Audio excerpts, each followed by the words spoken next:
Brother Prakash ಚಂದ್ರ ಮುಂದೆ ಬಂದು ವಾಕ್ಯ ಸಂದೇಶ ನೀಡಬೇಕು ಅವರಲ್ಲಿ ಕೇಳ್ಕೊಳ್ತೀನಿ, ಮತ್ತು ಬೈಬಲ್ ರೀಡಿಂಗ್ ಸಪೋರ್ಟ್ಗಾಗಿ ಇದು ಸಿಸ್ಟರ್ ಅನುಪಮ ಅವರು ಮಾಡಬೇಕಂತ ನಾನು ಅವರಲ್ಲಿ ಕೇಳ್ಕೊಳ್ತೀನಿ.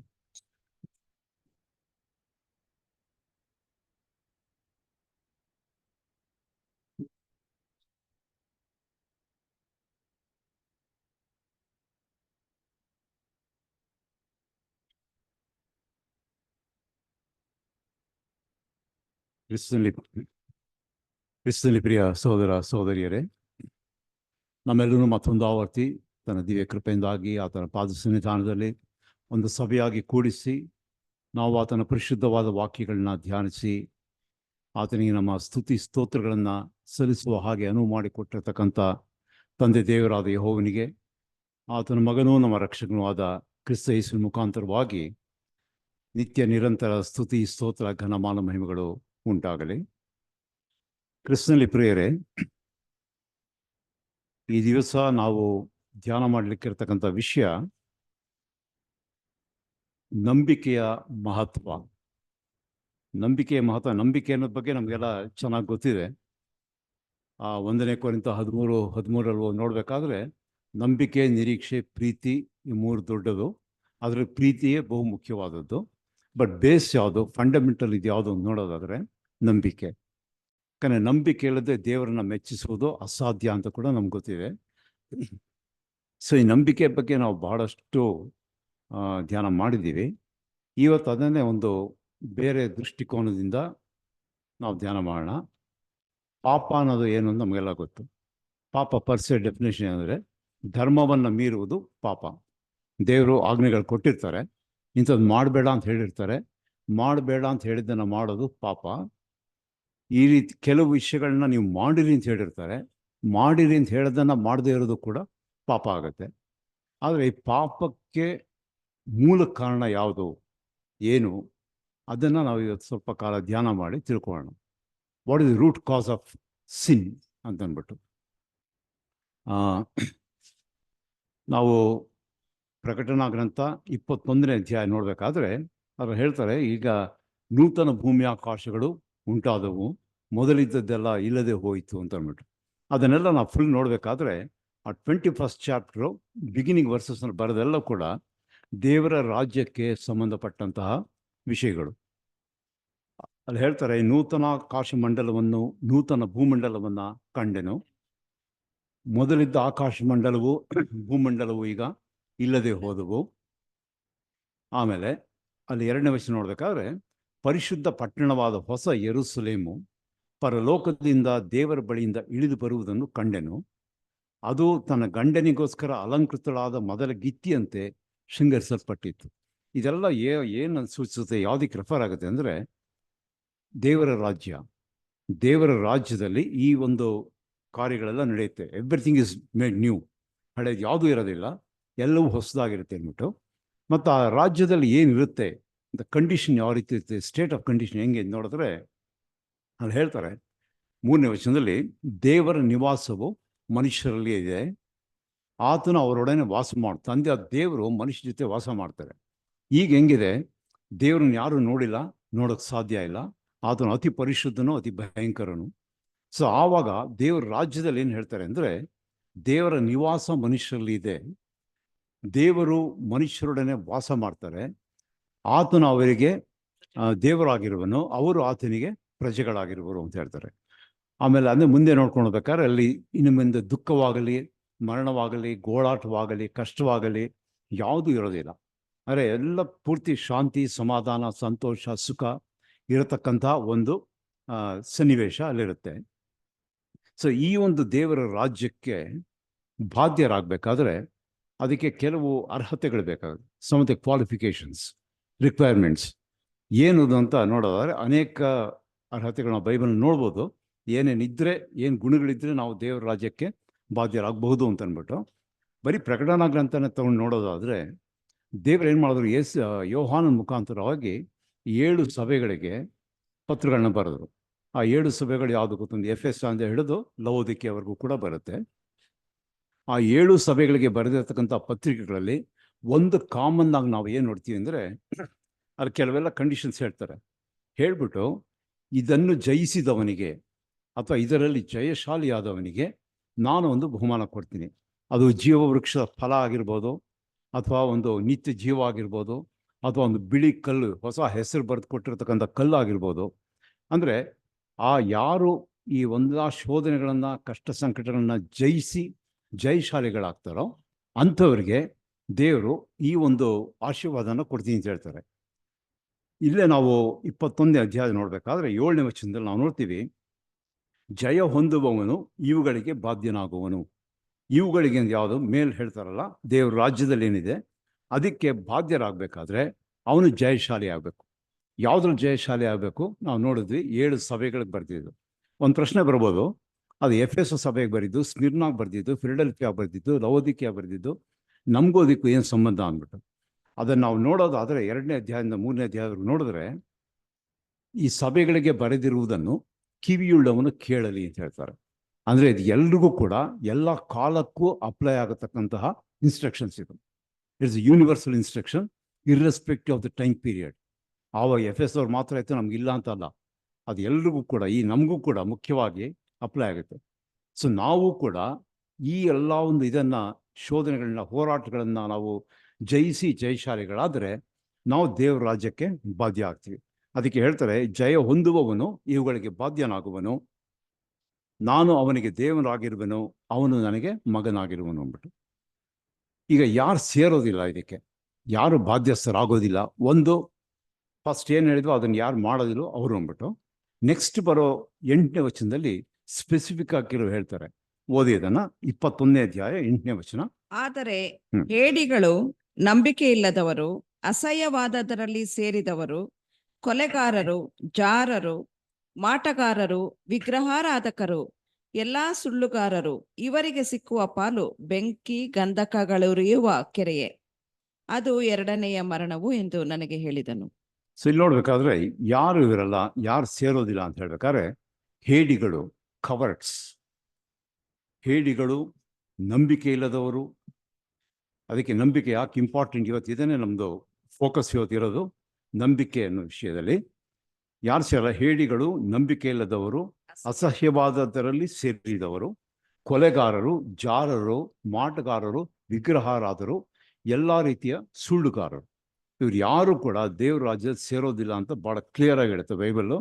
ಇವ್ರಿಗೇನಪ್ಪ ಒಂದು ಆಶೀರ್ವಾದ ನಾವು ಕರೆಯೋದಾದರೆ ಅದನ್ನು, ಅಥವಾ ಶಾಪ ಅಂತ ಕೂಡ ಕರಿಬೋದು, ಅವ್ರಿಗೆ 2ನೇ ಮರಣ ಅಂತ ಹೇಳಿದ್ರು, ಸೆಕೆಂಡ್ ಡೆತ್ ಅಂದ್ಬಿಟ್ಟು. ಈಗ ಇದರಲ್ಲಿ ನಾವು ಇವತ್ತು 2 ಇದನ್ನು ಮಾತ್ರ ತಗೊಂಡು ಧ್ಯಾನ ಮಾಡಿ, ಹೇಡಿಗಳು ಮತ್ತು ನಂಬಿಕೆ ಇಲ್ಲದವರು ಅಂದ್ಬಿಟ್ಟು. ಇದಿಷ್ಟರಲ್ಲಿ ಕಾಮನ್ ಆಗಿರೋದು ಏನು ಅಂತ ನೋಡೋದಾದರೆ, ಎಲ್ಲ ಕೂಡ ಪಾಪಿಗಳು. ಹೇಡಿಗಳು ಅಂತಂದರೆ, ಇವಾಗ ನನಗೆ ಸತ್ಯ ಏನು ಅಂತ ಗೊತ್ತಿರುತ್ತೆ, ಒಂದು ಶೋಧನೆ ಬಂದಾಗ ನಾನು ಆ ಶೋಧನೆ ಅಲ್ಲಿ ಹೋರಾಟ ಮಾಡೋಕ್ಕಾಗಲ್ಲ.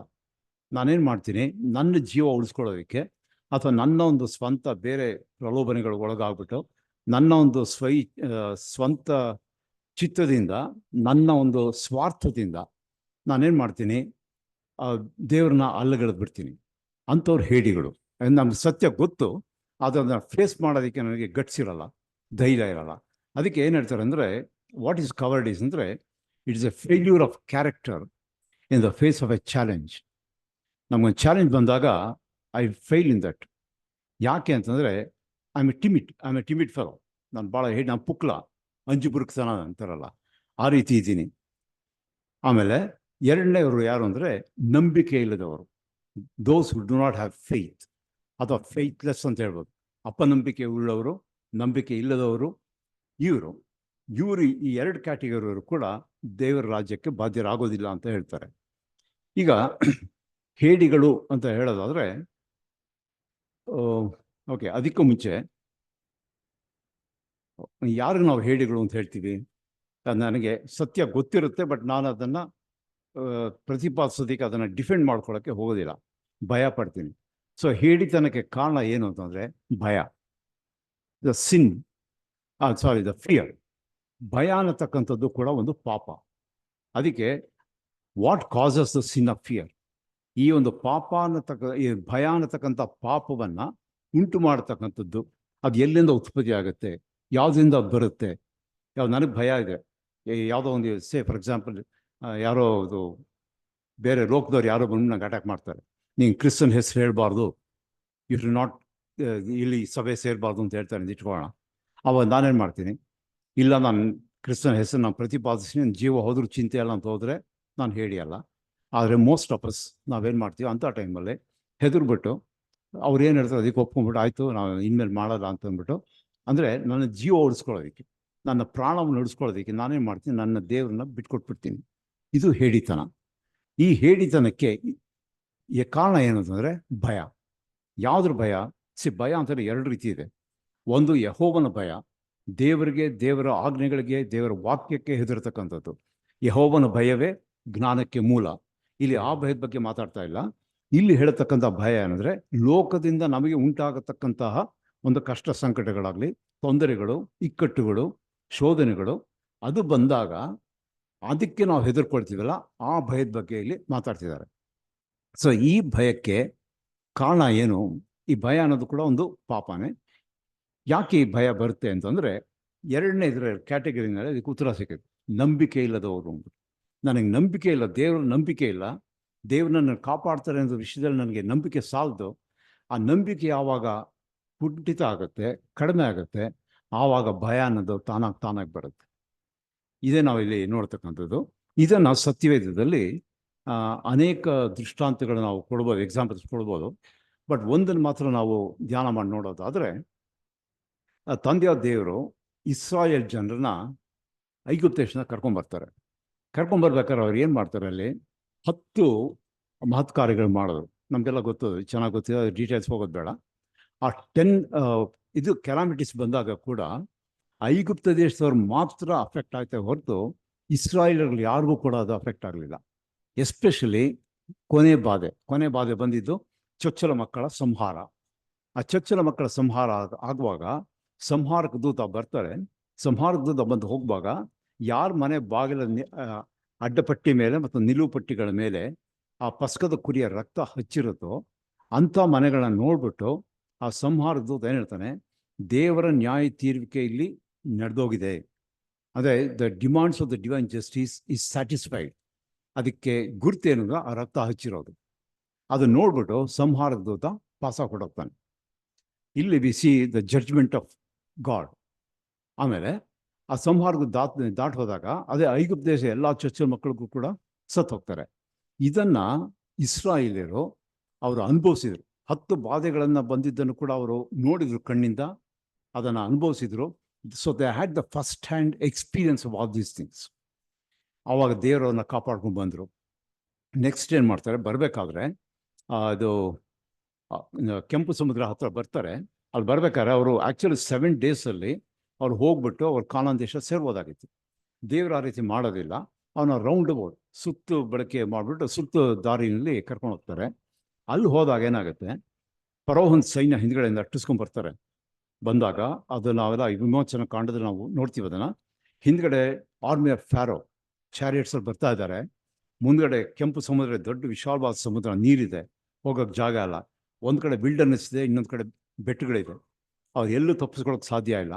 ಎಷ್ಟು ಜನ ಇದ್ರು? 6 ಲಕ್ಷ ಜನ ಗಂಡಸರಿದ್ದರು, ಹೆಂಗಸರು, ಮಕ್ಕಳು ಲೆಕ್ಕವಿಲ್ಲದಷ್ಟಿದ್ರು. ಒಟ್ಟು ಒಂದು ಜಸ್ಟ್ ಅಪ್ರಾಕ್ಸಿಮೇಟ್ ರಫ್ ಎಸ್ಟಿಮೇಟ್ ಅಂತ ನಮ್ಮಿದಕ್ಕೆ ಒಂದು 10 ಲಕ್ಷ ಅಂತ ಇಟ್ಕೊಳ್ಳೋಣ. 10 ಲಕ್ಷ ಜನ ಅಲ್ಲಿದ್ದಾರೆ, ಎಂಟ್ರಾಪ್ಟ್, ಅವ್ರು ಸಿಕ್ಕಾಕೊಂಡ್ಬಿಟ್ಟಿದ್ದಾರೆ. ಆವಾಗ ದೇವ್ರು ಏನು ಮಾಡಿದ್ರು, ಆಶ್ಚರ್ಯಕರವಾದ ರೀತಿಯಲ್ಲಿ ಅವನ ಅದ್ಭುತ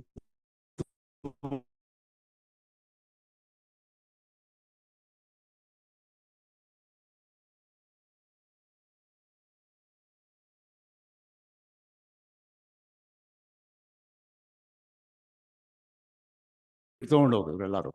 ಅದಾದ ನೆಕ್ಸ್ಟ್ ಏನು ಮಾಡ್ತಾರೆ, ದೇವರು ಅಲ್ಲಿ ಕರ್ಕೊಂಬರ್ಬೇಕಾದ್ರೆ ನೀರಿರಲ್ಲ ಅವ್ರಿಗೆ. ಆ ನೀರಿಲ್ಲದೆ ಇದ್ದಾಗ ಒಂದು ಬಂಡೆಗೆ ಮೋಶೆಗೆ ಹೇಳ್ತಾರೆ, ಬಂಡೆ ಕೋಲ ಹೊಡಿ ಅಂತ ಹೇಳ್ಬಿಟ್ಟು. ಹೊಡೆದಾಗ ಏನಾಯಿತು, ಬಂಡೆ ಸೀಳ್ಬಿಟ್ಟು ಅದನ್ನ ನೀರು ಬರುತ್ತೆ. ಆ ನೀರು ಎಷ್ಟು ಮಟ್ಟಿಗೆ ನೀರು ಬಂತು ಅಂತಂದರೆ, ಅದಕ್ಕೆ ಸಾಗರದಿಂದಲೋ ಎಂಬಂತೆ ಧಾರಾಳವಾಗಿ ನೀರನ್ನು ಕುಡಿಸಿದನು ಅಂತ ಹೇಳ್ತಾರೆ. It flowed like A river ಅಂತ ಹೇಳ್ತಾರೆ. ಅವ್ರು ಇಸ್ರಾಯೇಲ್ 40 ವರ್ಷ ಎಲ್ಲೆಲ್ಲಿ ಹೋದ್ರು ಅವ್ರ ಹಿಂದೆ ಆ ನೀರು ನದಿ ರೂಪದಲ್ಲಿ ಹರ್ಕೊಂಡು ಹೋಗ್ತಾ ಇತ್ತು. 40 years it quenched their thirst. 40 ವರ್ಷ 10 ಲಕ್ಷ ಜನರು ಜೊತೆಗೆ ಪಶುಗಳು, ಪ್ರಾಣಿಗಳು, ಅವೆಲ್ಲರ ಬಾಯಾರಿಕೆನ ನೀಗಿಸಿದ್ದು ಆ ಬಂಡೆಯಿಂದ ಬಂದಂತಹ ನೀರು. ಈ ಒಂದು ಇದನ್ನು ಕೂಡ ಅವರು ನೋಡಿದರು. ಇಷ್ಟೆಲ್ಲ ನೋಡಿದ್ಮೇಲೆ ಕೂಡ ಅವರು ಏನು ಮಾಡ್ತಾರೆ ಮುಂದೆ ನೋಡೋಣ. ಈ ವಚನನ 78ನೇ ಕೀರ್ತನೆ 78 ಸಾಂಗ್ ವಚನ 13ರಿಂದ 16 ಓದೋಣ. 78ನೇ ಕೀರ್ತನೆ 13ರಿಂದ 16 ವಚನಗಳು. ಆತನು ಸಮುದ್ರವನ್ನು ಛೇದಿಸಿ ಅದರ ನೀರನ್ನು ರಾಶಿಯಂತೆ ನಿಲ್ಲಿಸಿ ಅವರನ್ನು ದಾಟಿಸಿದನು. ಹಗಲು ಮೋಡದಿಂದಲೂ ഇരുಳು ಬೆಂಕಿಯ ಬೆಳಕಿನಿಂದಲೂ ಅವರನ್ನು ಕರೆದೊಯ್ದನು. ಆತನು ಅರಣ್ಯದಲ್ಲಿ ಬಂಡೆಗಳನ್ನು ಸೀಳಿ ಅವರಿಗೆ ಸಾಗರದಿಂದಲೋ ಎಂಬಂತೆ ಧಾರಾಳವಾಗಿ ನೀರು ಕುಡಿಸಿದನು. ಗಿರಿಶಿಲೆಯಿಂದ ಜಲ ಪ್ರವಾಹಗಳನ್ನು ಹೊರಡಿಸಿ ನದಿಗಳಾಗಿ ಹರಿಯ ಮಾಡಿದನು. ಸೊ ದೇವ್ರು ಇಷ್ಟೆಲ್ಲ ಮಾಡಿದ್ರು ಅವ್ರಿಗೆ. ಬರಬೇಕಾದ್ರೆ ಕ್ಲೈಮೇಟ್ ಹೆಂಗಿರುತ್ತೆ ಅದರಲ್ಲಿ, ಡೇ ಟೈಮಲ್ಲಿ ಸಿಕ್ಕಾಪಟ್ಟೆ ಬಿಸಿಲು, ಒಂಥರ ಬೆಂದೋಗ್ಬಿಡ್ತಾರೆ, ಆ ರೀತಿ ಇರುತ್ತೆ. ನೈಟ್ ಟೈಮಲ್ಲಿ ಕ್ವೈಟ್ ಆಪೋಸಿಟ್, ಅಷ್ಟೇ ಚಳಿ ಇರುತ್ತೆ. ಅದಕ್ಕೆ ದೇವ್ರು ಯಾವ ರೀತಿ ಕಾಪಾಡ್ತಾರೆ ಅದು ನೋಡ್ತೀವಲ್ಲ. ಹಗಲಿನಲ್ಲಿ ಮೇಘಸ್ತಂಭ, ಒಂದು ಮೋಡ ಕ್ಲೌಡ್ ಬರುತ್ತೆ, ಅದು ಪೂರ್ತಿಯ ಸೂರ್ಯನ ಕಡಿಮೆ ಮಾಡಿಬಿಟ್ಟು ಅವ್ರು ಬೆಳಕು ಕೊಡುತ್ತೆ, ಆದರೆ ಆ ಶಾಖ ಹೀಟ್ ತಟ್ಟಬಾರ್ದು ಅವ್ರಿಗೆ, ಆ ರೀತಿ ಕಾಪಾಡ್ತಾರೆ. ರಾತ್ರಿಯಲ್ಲಿ ವಿಪರೀತ ಚಳಿ ಇರುತ್ತೆ, ಅಗ್ನಿಸ್ತಂಭ, ದ ಪಿಲ್ಲರ್ ಆಫ್ ಫೈರ್, ಆ ಅಗ್ನಿಸ್ತಂಭದಿಂದ ಮತ್ತೆ ಅವ್ರಿಗೆ ಬೆಳಕು ಕಾಪಾಡಿದ ಮಾತ್ರ ಅಲ್ಲ, ಅದು ಅವ್ರಿಗೆ ಮಾರ್ಗದರ್ಶನ ತೋರಿಸಿ ಕರ್ಕೊಂಡು ಹೋಗುತ್ತೆ. ಅದು ಎಲ್ಲೆಲ್ಲಿ ಆ ಮೋಡ ಮುಂದೆ ಹೋಗ್ತಾ ಇರುತ್ತೋ ಇವರನ್ನು ಫಾಲೋ ಮಾಡ್ಕೊಂಡು ಹೋಗ್ತಾರೆ. ಎಲ್ಲಿ ಮೋಡ ಸ್ಟಾಪ್ ಆಗುತ್ತೆ ಅಲ್ಲಿ ಅವರು ಅವತ್ತಲ್ಲಿ ಕ್ಯಾಂಪ್ ಮಾಡಬೇಕು. So it also let them in the wilderness. ಇಷ್ಟೆಲ್ಲ ದೇವರು ಮಾಡಿದ್ರು ಅವ್ರಿಗೆ. What was their reaction? ಅವ್ರಿಗೆ ಅದಕ್ಕೆ ಏನು ಪ್ರತಿಯಾಗಿ ಏನು ಮಾಡಿದ್ರು ಅಂತ ನೋಡೋದಾದರೆ, ಅದರಲ್ಲಿ 17ನೇ ವಚನದಿಂದ 20ರವರೆಗೂ. ಆದರೂ ಅವರು ನಿರ್ಜಲ ಪ್ರದೇಶದಲ್ಲಿ ಪರಾತ್ಪರನಿಗೆ ಪದೇ ಪದೇ ಅವಿಧೇಯರಾಗಿ ಇನ್ನೂ ಹೆಚ್ಚು ಪಾಪ ಮಾಡುತ್ತಾ ಬಂದರು. ಅವರು ಇಷ್ಟ ಭೋಜನವನ್ನು ಕೇಳಿಕೊಳ್ಳುವಲ್ಲಿ ಸಂಶಯಾತ್ಮರಾಗಿ ದೇವರನ್ನು ಪರೀಕ್ಷಿಸಿದರು. ಅವರು ಆತನಿಗೆ ವಿರೋಧವಾಗಿ ಅಂದದ್ದೇನೆಂದರೆ, ದೇವರು ಅರಣ್ಯದಲ್ಲಿ ಊಟಕ್ಕೆ ಬಡಿಸಬಲ್ಲನು, ಬಂಡೆಯನ್ನು ಹೊಡೆದು ನೀರು ಚಿಮ್ಮಿ ಹೊರಗೆ ಬರುವಂತೆಯೂ ಪ್ರವಾಹವು ದಡಮೀರಿ ಹರಿಯುವಂತೆಯೂ ಮಾಡಿದನಲ್ಲವೋ? ಆತನು ರೊಟ್ಟಿಯನ್ನು ಕೊಡಶಕ್ತನೋ, ತನ್ನ ಜನರಿಗೆ ಮಾಂಸವನ್ನು ಒದಗಿಸುವನೋ ಎಂಬುದೇ. ಸೊ ಇವಾಗ ಇವ್ರೇನು ಮಾಡ್ತಾರೆ, ದೇವರು ಅಷ್ಟೆಲ್ಲ ಮಾಡಿದ್ದಾರೆ, ನೋಡಿದ್ದಾರೆ, they are witnesses to it, ಆ ಬೆನಿಫಿಟ್ ತೊಗೊಂಡಿದ್ದಾರೆ, ಅನುಭವಿಸಿದ್ದಾರೆ. ಆದರೂ ಇಲ್ಲಿ ಬಂದ್ಬಿಟ್ಟು ಅವ್ರು ಏನು ಮಾಡೋದಂತೆ, ನಿರ್ಜಲ ಪ್ರದೇಶ ಅಂದರೆ ನೀರಿಲ್ಲದೆ ಇರ್ತಕ್ಕಂಥ ಜಾಗದಲ್ಲಿ ಪರಾತ್ಪರನಿಗೆ ಪದೇ ಪದೇ ಅವಿಧೇಯರಾಗಿ, ರಿಪೀಟೆಡ್ಲಿ ದೇ ಡಿಸೊಬೇಡ್ ಗಾಡ್. ಪದೇ ಪದೇ ಅಂದರೆ ರಿಪೀಟೆಡ್ಲಿ, ಕಂಟಿನ್ಯೂಸ್ಲಿ ಅವರು ದೇವರಿಗೆ ಅವಿಧೇಯರಾಗಿ ಇನ್ನೂ ಹೆಚ್ಚು ಪಾಪ ಮಾಡುತ್ತಾ ಬಂದರು. ಅವ್ರೇನು ಮಾಡ್ತಾರೆ, ಇಷ್ಟ ಭೋಜನವನ್ನು ಕೇಳಿಕೊಳ್ಳುವಲ್ಲಿ ಸಂಶಯಾತ್ಮರಾಗಿ ದೇವರನ್ನು ಪರೀಕ್ಷೆ ಮಾಡ್ತಾರೆ. ಬೈಬಲ್ ಇದು ಮೋಶೆ ಧರ್ಮಶಾಸ್ತ್ರ ಹೇಳುತ್ತೆ, ನಿನ್ನ ದೇವರಾದ ಯೆಹೋವನನ್ನು ಪರೀಕ್ಷಿಸಬಾರದು. You should not test your lord. In fact ಸ್ವಾಮಿ ಸೈತಾನ್ ಅವರಿಗೆ ಟೆಂಪ್ಟೇಷನ್ ಕೊಟ್ಟಾಗ ಆ ವರ್ಷನೇ ಕೋಟ್ ಮಾಡಿಬಿಟ್ಟು ಸೈತಾನ್ ಬಾಯಿ ಮುಚ್ಚಿಸ್ತಾರೆ, ನಿನ್ನ ದೇವರನ್ನು ಪರೀಕ್ಷಿಸಬಾರ್ದು. ಇಲ್ಲಿ ಇವ್ರು ಏನು ಮಾಡ್ತಾರೆ, ಸಂಶಯಾತ್ಮರಾಗಿ, ಅವ್ರಿಗೆ ಇಷ್ಟೆಲ್ಲ ದೇವರು ಮಾಡಿದ್ರು ಕೂಡ ಅವ್ರಿಗೆ ಇನ್ನೂ ಸಂಶಯ ಇದೆ. They are not sure.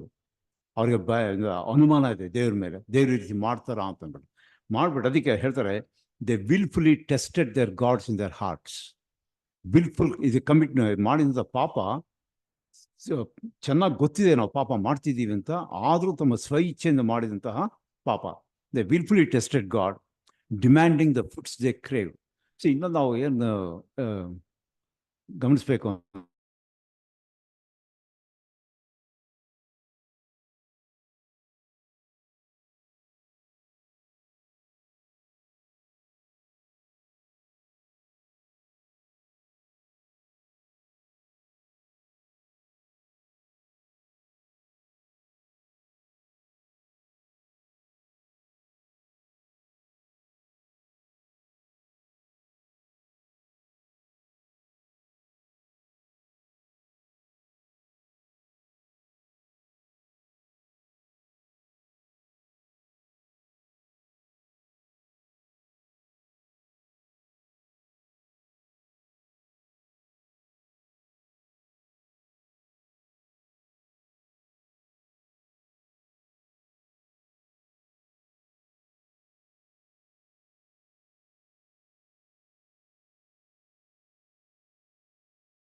ಅವ್ರು ಮಾಡಿದಂಥ ಒಂದು ಇದು, ಅವನು ರೊಟ್ಟಿಯನ್ನು ಕೊಡೋ ಶಕ್ತನೋ, ತನ್ನ ಜನರಿಗೆ ಮಾಂಸ ಕೊಡ್ತಾರ. ನಾವು ಬೇರೆ ಇನ್ನೊಂದಿಲ್ಲ ನಾವು ನೋಡ್ತೀವಲ್ಲ, ಮೋಶೆ ವಿರುದ್ಧವಾಗಿ ತಿರುಗಿಬಿದ್ದು ಗುಣಗುಡ್ತಾರೆ. ಏನು ಹೇಳ್ತಾರೆ ಅವಾಗ, ನಾವು ಐಗುಪ್ತದಷ್ಟೆಲ್ಲ ಇದ್ದಿದ್ರೆ ಚೆನ್ನಾಗಿತ್ತು, ಅಲ್ಲೇ ನಾವು ಸಾಯ್ತಾ ಇದ್ವಿ, ಅಲ್ಲೇನು ಸಮಾಧಿಗಳು ಇರಲಿಲ್ಲ ಅಂತ ಇಲ್ಲಿ ಕರ್ಕೊಂಬಂದ ನಮ್ಮನ್ನು. ಅಲ್ಲಿ ತಿನ್ನೋದಕ್ಕೆ ನಮಗೆಲ್ಲ ಸಿಗ್ತಾ ಇತ್ತು. ದಾಸರಾಗಿದ್ದು ನಿಜ, ಆದರೆ ದಾಸರಾಗಿ ಇರ್ತಾ ಇದ್ವಿ, ಅಟ್ಲೀಸ್ಟ್ ನಮ್ಗೆ ತಿನ್ನೋಕೆ ಊಟ ಸಿಗ್ತಾ ಇತ್ತು. ಅದು ಹೇಳ್ತಾರೆ ಸೌತೆಕಾಯಿ, ಕರ್ಬೂಜು, ಅದು ಎಲ್ಲ ಎಕ್ಸೆಟ್ರಾ ಎಕ್ಸೆಟ್ರಾ, ಅದೆಲ್ಲ ನಮ್ಗೆ ಸಿಗ್ತಾ ಇತ್ತು. ಇಲ್ಲಿ ಕರ್ಕೊಂಬಂದಾಗ ದೇವ್ರು ನಮ್ಗೆ ರೊಟ್ಟಿ ಕೊಡ್ತಾರ, ಮಾಂಸ ಕೊಡ್ತಾರ ಅಂತ ಅಂದ್ಬಿಟ್ಟು ಅವರು ದೇವ್ರನ್ನ ಟೆಸ್ಟ್ ಮಾಡಿ, ದೇ ಸ್ಪೋಕ್ ಎಗೇನ್ಸ್ಟ್ ಗಾಡ್ ಅಂತ. ಕೆಲವು ಟ್ರಾನ್ಸ್ಲೇಷನಲ್ಲಿ ದೇ ರೆಬೆಲ್ಡ್ ಅಗೇನ್ಸ್ಟ್ ಗಾಡ್, ದೇವರಿಗೆ ವಿರುದ್ಧವಾಗಿ ದಂಗೆ ಇದ್ರು ಅಂತ ಹೇಳ್ತಾರೆ. ಇದು ಅವ್ರು ಮಾಡಿದಂಥ ಒಂದು ಘೋರವಾದಂಥ, ದೇವರು ಅಷ್ಟು ಪ್ರೀತಿ ಮಾಡಿದ್ರು ಕೂಡ, this is what they paid back to God, this was their response. ಅದಕ್ಕೆ ಇದನ್ನು ಕೇಳಿಸ್ಕೊಂಡಾಗ ದೇವ್ರಿಗೆ ಏನಾಯ್ತಂತೆ, 21ನೇ ವಚನ, ಯೆಹೋವನು ಕೇಳಿ ರೋಷಗೊಂಡನು. ಹ್ಮ್. ಅವರು ದೇವರಲ್ಲಿ ಭರವಸವಿಡದೆಯೂ ಆತನ ರಕ್ಷಣೆಯನ್ನು ನಂಬದೆಯೂ ಹೋದದರಿಂದ ಆತನಿಗೆ ಇಸ್ರಾಯೇಲ್ಯರ ಮೇಲೆ ಕೋಪ ಉಂಟಾಯಿತು. ಯಾಕೋಬ ವಂಶದವರಲ್ಲಿ ಬೆಂಕಿ ಹತ್ತಿತು. ಸೊ ಇದನ್ನ ಯಾವಾಗ ಇಸ್ರಾಯೇಲ್ ಈ ರೀತಿಯಾಗಿ ಕೇಳಿ ದೇವ್ರನ್ನ ಟೆಸ್ಟ್ ಮಾಡಿ ದೇವ್ರಿಗೆ ಎಗೇನ್ಸ್ಟ್ ಮಾತಾಡ್ತಾರೋ, they rebelled against God, they rebelled against Moses. ಮೋಶೆ ಯಾರು? ಈಸ್ ಎ ಪ್ರಾಫಿಟ್, ದೇವರು ಕಳಿಸಂತ ಇದು, is a leader. Just imagine, ಒಬ್ಬ ಸಿಂಗಲ್ ಲೀಡರ್ 10 ಲಕ್ಷ ಜನನ ಆ ರೀತಿ ಕರ್ಕೊಂಡ್ ಬರ್ಬೇಕಾದ್ರೆ, ಆ ಕೆಂಪು ಸಮುದ್ರ ದಾಟಿಸ್ಕೊಂಡು ಬಂದು ಅರಣ್ಯದಲ್ಲಿ ಮಾಡ್ತಾ ಇರ್ಬೇಕಾದ್ರೆ, ಅವ್ರ ದೇವರ ಆಶೀರ್ವಾದ ಆದ್ಮೇಲೆ ಎಷ್ಟು ಮಟ್ಟಿಗೆ ಇರಬೇಕು. ದೇವರ ಅನುಗ್ರಹ ಇಲ್ಲದೆ ಆ ಕಾರ್ಯ ಮಾಡೋಕ್ಕೆ ಸಾಧ್ಯನೇ ಇಲ್ಲ. ಲೀಡರ್ಶಿಪ್ಗೆ it's one of the best example ನಾವು ಬೈಬಲ್ ನೋಡ್ತಕ್ಕಂಥದ್ದು ಮೋಸಸ್. ಅದಕ್ಕೆ ಹೇಳ್ತಾರಲ್ಲ, a good leader is one who carries people with him. ಮೋಶೆ ಕಾರ್ಯ ಮಾಡಿದ್ರು. He was not a dictator. ಅವ್ರು ಹೇಳ್ಬೋದಾಗಿದೆ, ಇಲ್ಲರೂ ಮಾಡಿ ಅಂತ ಅಂದ್ಬಿಟ್ಟು. He never did that. ಅವ್ರು ಅಷ್ಟು ತಾಳ್ಮೆಯಿಂದ, ಸಹನೆಯಿಂದ ಇವನ್ನೆಲ್ಲ ನಡೆಸ್ಕೊಂಡು ಇವರೆಲ್ಲ ಗುಣಗುಟ್ಟಿದ್ರು ಕೂಡ ಅವರು ಇಸ್ರಾಯೇಲ್ ಒಂದು ಮಾತು ಬೈಲಿಲ್ಲ. ಬದಲಿಗೆ ಏನು ಮಾಡ್ತಾರೆ ಅವರು, ದೇವ್ರ ಹತ್ರ ಹೋಗ್ಬಿಟ್ಟು ದೇವ್ರಿಗೆ ಹೇಳ್ತಾರೆ, ದೇವರೇ ಈ ರೀತಿಗೆ ಎಕ್ಸಾಂಪಲ್ ನೋಡ್ಬೇಕಾದ್ರೆ ಕೆಂಪು ಸಮುದ್ರ ದಾಟಬೇಕಾದ್ರೆ ದೇವ್ರ ಹತ್ರ ಪ್ರೇಯರ್ ಮಾಡ್ತಾರೆ. ಈ ರೀತಿ ನೀನು ಕೇಳ್ತಾ ಇದ್ದಾರೆ, ಇಂಥ ಸ್ಥಿತಿ ಬಂದ್ಬಿಟ್ಟಿದ್ದು, ನಾನೇನು ಮಾಡಲಿ ಅಂತ. ದೇವ್ರು ಹೇಳಿದ್ರು, ನನಗೆ ಯಾಕೆ ಮೊರೆ ಇಡ್ತೀಯ, ನೀನು ಕೋತಕೊಂಡು ಕೈ ಚಾ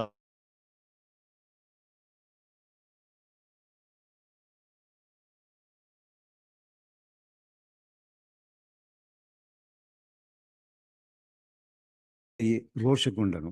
ಕಾರಣ ಏನಂದ್ರೆ ಅವರು ದೇವರಲ್ಲಿ ಭರವಸೆ ಬಿಡದೇ ಇದ್ದಿದ್ರು.